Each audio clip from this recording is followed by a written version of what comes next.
off. So I'll just start with a little bit of history about where we were when this COVID pandemic hit us pretty badly. So we were a company which was largely focused on the what we call the offline retail trade, and close to 87% of our revenues were coming from sales through this channel, which is essentially a mix of large format stores like Hamleys, Toys R Us, Crossword, Landmark, etc., as well as the mom and shop, the friendly neighborhood toy store, which we call the general trade. So this was the situation around February, March of this year, and as all of us know, that was the time when COVID hit our country pretty badly, and we were forced to go into lockdown for almost 2 months. So this was a kind of a hard stop for us, and being a company which had traditionally not relied either on digital marketing channels or digital sales channels, it was a very, very tough period for us, and quite honestly, we were wondering whether we would be able to survive the after effects of lockdown on our specific category. And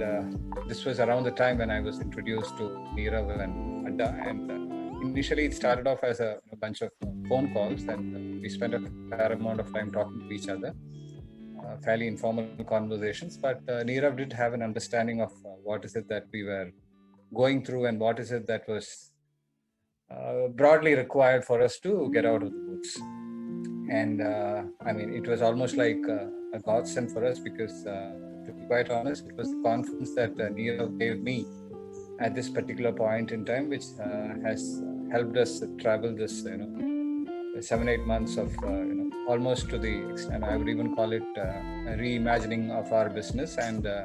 pivoting it more to focus towards the online and digital marketing as well as sales channels. He did quite a few things in terms of exposing me to the kind of possibilities which exist, and some of the few that I can recall are, he introduced us also to other entrepreneurs who were also trying to kind of pivot their business, and conversations with them was very useful. For instance, I did spend a fair amount of time in talking to Yukti of Kosha, and she was doing some very good work in terms of SEO, and most importantly, she made me understand the value of doing something like SEO. Then another entrepreneur in this cohort was Vedant, his company had always focused on the digital channels for both their marketing and sales, and it was wonderful to know the kind of success that they have been having over the last couple of years in building the brand and in driving revenue.